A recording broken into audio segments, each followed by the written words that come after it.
Okay, cool. Well, today, I wanted to start the year with something really unique for you guys this morning, something that we really haven't touched on, but I know everybody's going to be very interested in, and that is truly building wealth. And I want to clarify that when I say building wealth, I want to equate building wealth not necessarily to the accumulation of money, although that's got a huge part of it, but it's the accumulation of freedom. And here's the thing is that, you guys will relate to this. When you went to chiropractic college, you decided to go to chiropractic college because there was a calling. There was a calling for you to do something different, to move into a space that was maybe completely unique for you, or you had some sort of a calling to go that route. But there's a lot of reasons why you decide to go to chiropractic college. You can be your own boss, you can make your own hours, you get the title doctor in front of your name. Lots of people have these reasons. But more importantly, you have the opportunity to serve people and serve people in a big way, transform lives. And this is a huge calling. And for those of you who had that calling, you have this chiropractic mindset. And we're going to talk about the chiropractic mindset versus the business mindset this morning. And I think this will be really revealing for you guys. So when you have this, what's called an EPT, which is an entrepreneurial personality type, right? EPT, entrepreneurial personality type. You know that you're different. You're different than a lot of your friends. You're different than a lot of people you grew up with. I mean, we as chiropractors know that we think differently. We definitely have a different mindset for things. We have a switch. And that switch, when it is flicked, especially when you get the principle of chiropractic, when it impermeates your soul and you understand this principle that we live by, this chiropractic principle, that there is this incredible God-given healing power within us. And when we remove the interference, innate has this ability to heal no matter what, and that really, when you understand that, when you get that, it never leaves you. You can't go into a different setting and change that mindset because it's already in you. It becomes part of you. And it's a switch. It flips a switch and that can't be turned off. And here's the problem. When you try, as a chiropractor, when you try to suppress it, or you don't give yourself an opportunity to thrive in that environment, or whether it is to see people or see people's light bulbs turn on or share that principle with people, it leads to dysfunction. It leads to depression. It leads to boredom. It leads to burnout. And you see, and I've seen it over the years, a lot of my colleagues and my friends, they say, they're 5 years into practice, 10 years into practice. Oh, I'm burned out. And the fact is, chiropractors don't get burned out. They get bored.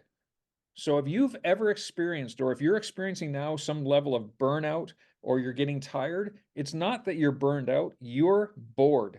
You're not serving your principle to what it truly internally, innately wants to come out of you from, so we need to step into that realm where we can set up our office and set up our life so that we can serve this principle in a much bigger way.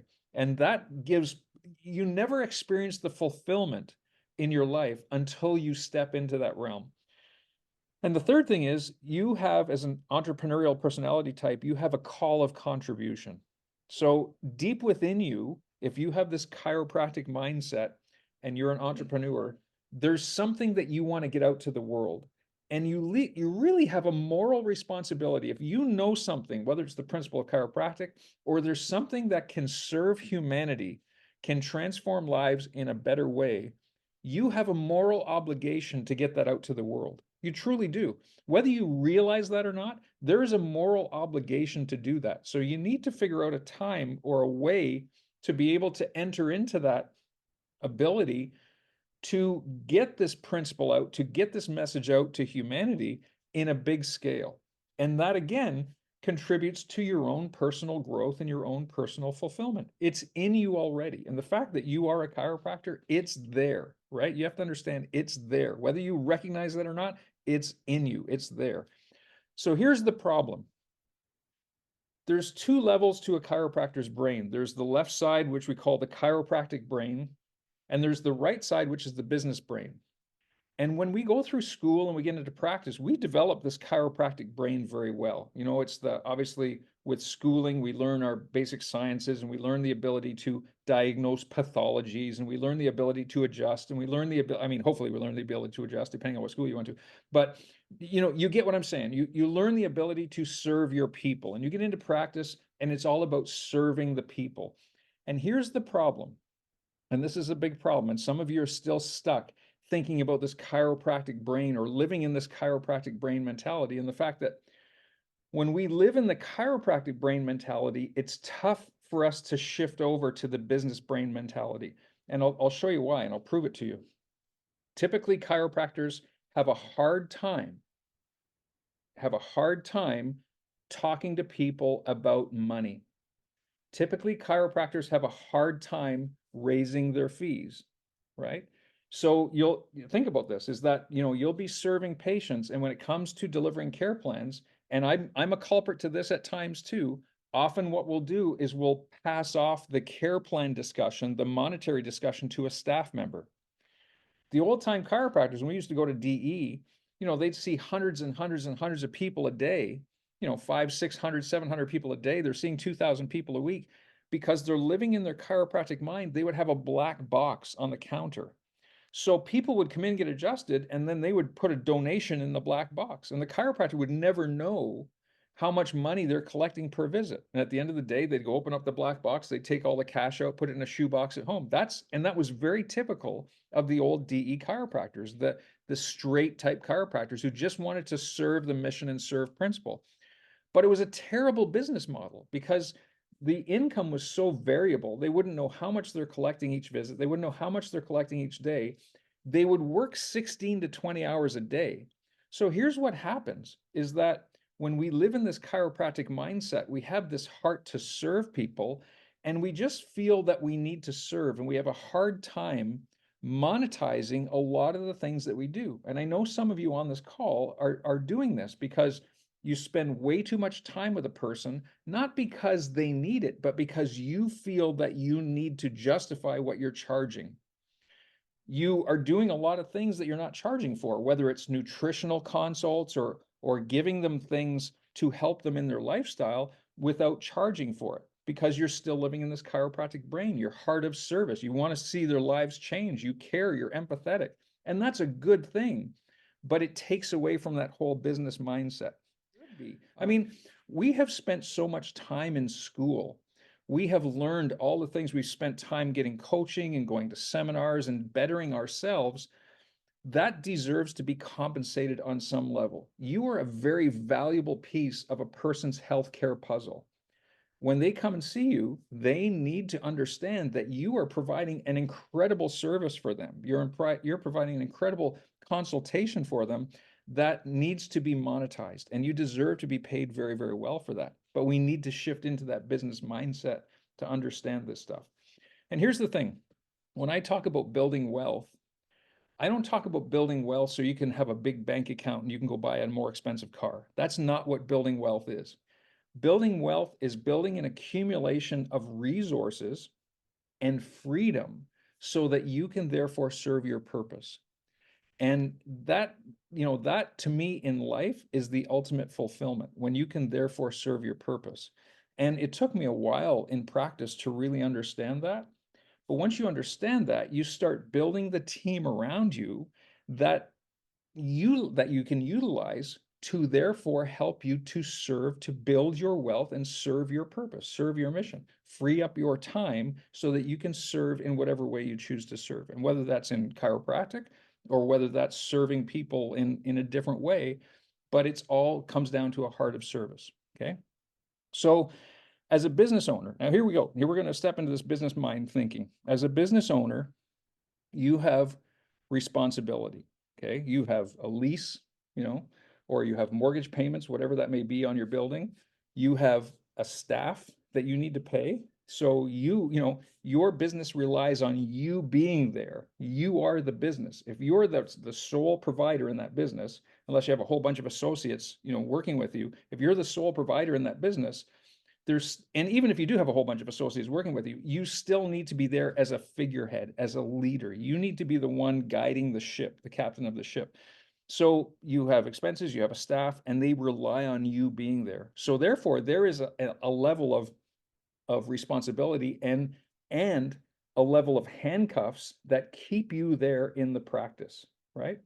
So here's what happens is that, our income then becomes variable. So if we want to get, if we want to make more money, it's not like we can go to our boss and ask for a raise. We can't ask for a higher salary. We have to either work harder or longer to get more patients in the door, to have more collections, so that therefore we can have a better bottom line for our personal account at the end of the month, which requires us to spend more time. If we haven't set our office up as a team-driven office, it requires us to spend more time. And that opens up the door for a whole host of problems. We end up working way too much. We get, often that's when you really start to get burned out, but it breaks down your personal life. It breaks down your hobbies. You start compromising your own personal stuff, like your nutrition or your exercise, starts compromising relationships with your partner, with your children. So your life breaks down around you. So again, this is all, when we start to build wealth, we build up all these other things around us as well. Okay. So the question is, how do we really build incredible wealth? How do we really build freedom and the ability to serve on a higher level? Well, think about this. Now, I'm going to ask you guys to ask yourself this question. You might want to write this down. Is your team an investment or is it an expense? Okay. Is your team an investment or is it an expense? Do you know how much you're paying on a monthly basis in wages or salaries? And here's the thing, is that as chiropractors, many of us, and I tell you, I've had the privilege of coaching lots of chiropractors over the time who think in the way that their team is an expense. And your team for you guys is never an expense. And if you're thinking that way, you're thinking very small, because your team is there to support you and support your vision and your mission. So it's important for you to take a leadership role and make sure you're constantly sharing your vision and your mission with your team. I mean, they should be able to know that. Here's a good test. Your team should be able to recite, first of all, what is chiropractic, right? So if they got stopped by their friend in a mall and the team member said, I'm working for Dr. Steven, at his office, and he's a chiropractor. Oh, what is a chiropractor? What do they do? I thought they were back crackers. That team member should be able to recite what is chiropractic very eloquently. So that's a training that you guys should do all the time, whether it's your associates, whether it's your staff. Make sure they know how to recite chiropractic, and they should be able to have that on their sleeve, be able to recite that in no uncertain terms, first of all. And then secondly, why is your office different than all the other chiropractors? Their friend says, oh, I went to a chiropractor years ago, it was a bad experience, blah, blah, blah. Why is your office different? So those two things will seriously be a foundational thing that help your office grow. Make sure every single person in your office knows how to recite and answer those two things. What is chiropractic and why is your office different than all the other offices? Okay. And you can script that out and make sure that they know it and practice it all the time. So number one, team is an investment. And here's the other thing, is that when we step into our business mind, now we're going to start looking for ways to monetize our team. So if you're doing things in your office that a team member could do, as a chiropractor, we have a license to go and put our hands on people and adjust people, right? That's what makes us money. Anything beyond that, that you don't need a license to do, let's start training a team member to do. Taking patient histories, setting up for x-rays, marking x-rays, doing the re-examinations, showing home care. There's even to the point of doing nutrition talks or nutrition consultations, or even leading a doctor's report. They can do all that stuff, or at least opening a doctor's report. They can do all that stuff. So if you haven't stepped into that realm, it's time to start thinking about where can you give your team some authority to monetize what you're paying them in a way that's going to come back to you, making it even more of a valuable investment. Okay, so that's number one. Number two, your advertising.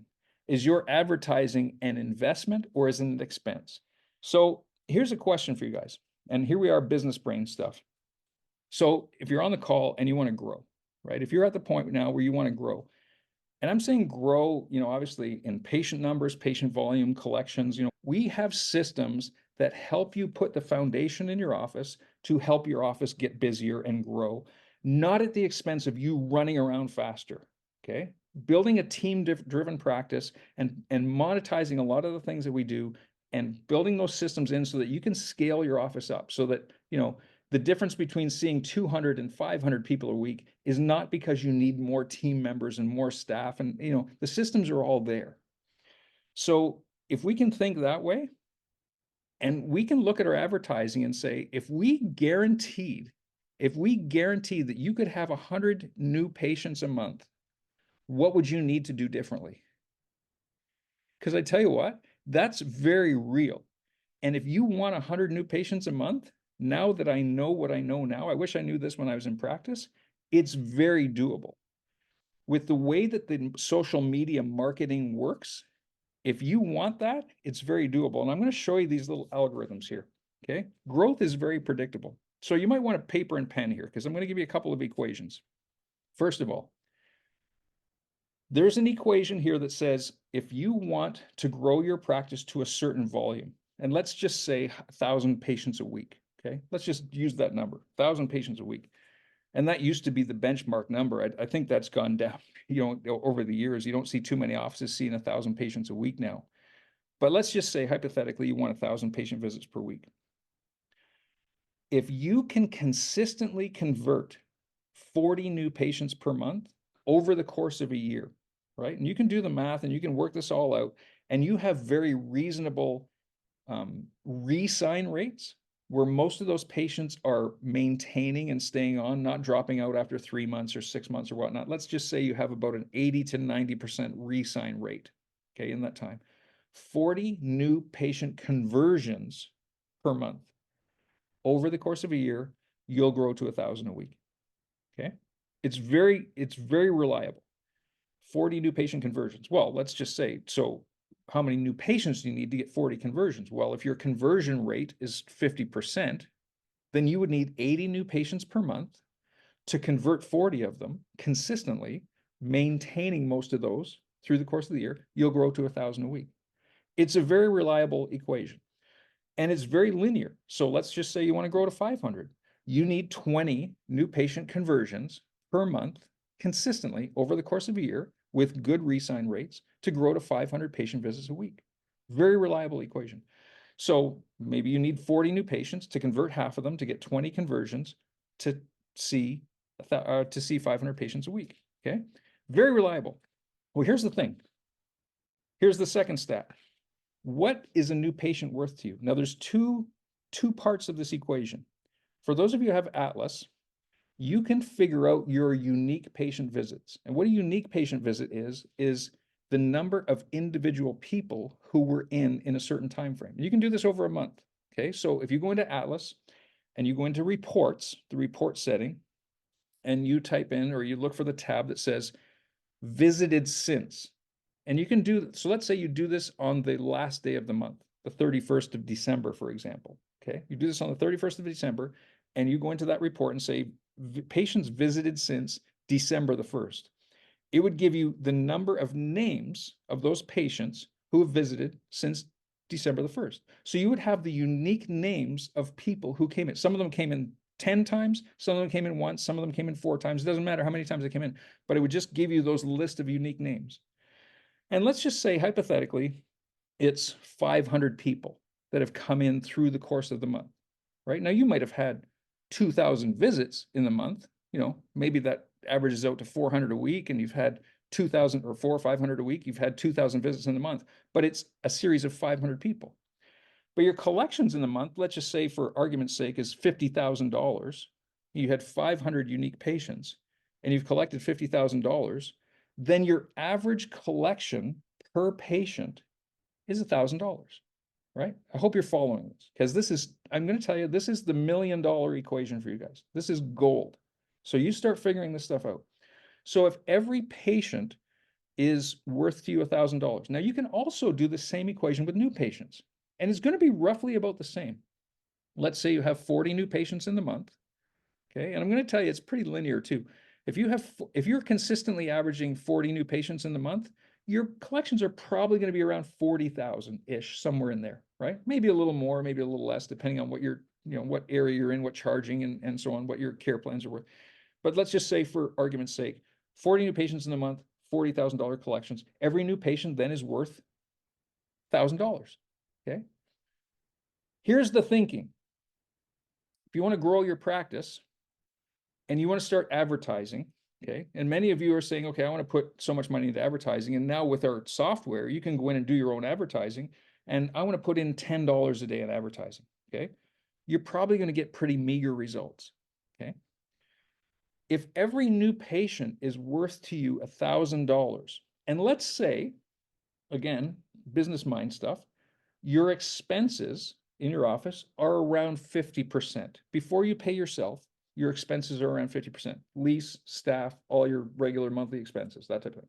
So you're collecting $40,000. Typically, you're profiting around $20,000 per month. Okay, right? Please follow me on this. This is so vital. Which means that if let's say your cost per acquisition now of a new patient, let's just say it's $200.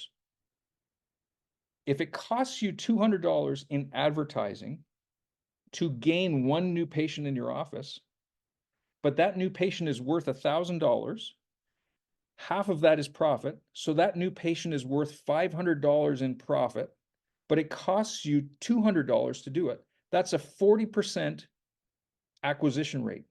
Okay. So that's more than a 2-to-1 ratio, a return on investment. So let's say it's costing you $250, that's a 2-to-1, exactly a 2-to-1 ratio on investment, return on investment. Is that not a good return? Like, if you're making $2 for every dollar you spend in advertising in profit, is that not a good return? It's ridiculous to think this. So if you want to grow your practice, put more money into advertising. It's only going to, like, even if you're, and listen, a new patient doesn't cost you $200 or $250 to acquire. So we've set up a system now where we can actually do the social media marketing for you. And what we're doing, this is a totally unique approach, is we're only charging per patient that shows up in your office. So you're not paying an exorbitant monthly fee. So what we're doing is we're setting up a system where now we have some skin in the game, and we're saying our responsibility is to drive new patients into your office. And we're actually going to even be going, I'm pre-framing this, is we're going to be going to actually hiring virtual people to pre-screen those patients, to give them a little bit of chiropractic education and screen them out, so that by the time they get there, they have an understanding of the principle of chiropractic. They have an understanding of going to the root cause of the problem, as opposed to treating symptoms. So they're more willing to say, I get what you're saying, and I want to sign on to your care plan. That's where we're going with this. So when you think about this now, you're putting your money into advertising, $50 per new patient, right? You're going to get a whole bunch of new patients. So your cost of acquisition per patient is going to be significantly lower. Maybe $50 per patient, maybe $60 per patient, maybe $30 per patient, whatever that is.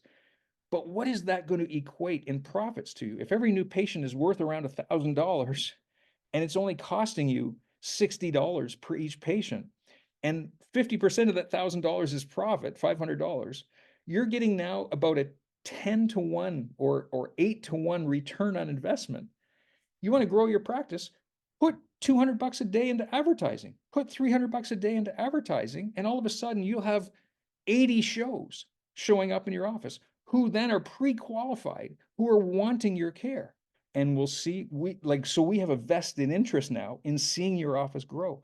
We've got all the tools on the back end to help you put the systems in place. Many of you are doing that well already. We're going to ramp it up even through 2024 and make sure that you have the systems, build a team in place. If you need to attract the associates, you have a viable business now that's working, and you're not the one pushing it all the time. So that when you get to the point where you say, hey, I'm financially free, I can sell my practice, I can do whatever I want to serve my mission in a bigger way. That's what I want for you guys. That's what I want to see you step into. That's the goal of this whole thing. So, so that's where we're at. And listen, I can't tell you how excited I am about this. You can probably hear it in my voice, but this is something that's taking off, and it's really going to change the profession. There's no reason for chiropractors who own their own office to not be busy. There's no reason. We have all the tools, we have all the systems. We have just stayed so much in this chiropractic mindset and this life of lack and serving and not monetizing our services. We need to step into this business mindset and create this business to see our office grow. So if you guys are excited about this and you want to look into this and you want to try it, I mean, listen, there's no commitment, there's no catch, there's no hidden fees, there's nothing to this. I just want to see you grow. We'll set it up for you. We'll take over your social media marketing. We'll prove to you that it works. We'll earn your trust in your business. Also, the next thing is we're going to make the ads very personal to you. There'll be some videos, but we have some new scripts. We have some ways to do this that are going to be good. And again, this is the marketing stuff, the hook, the story, and the offer. So we have hooks and stories and offers that work extremely, extremely well. Okay. So it's a whole new world that we've stepped into here. I am loving it because I think when we can mend this with chiropractic, this whole marketing thinking with chiropractic, all of a sudden individuals in the profession, chiropractors in the profession, and the profession itself starts to take off because more and more people are going to be coming into your office with an idea of what we do. Okay.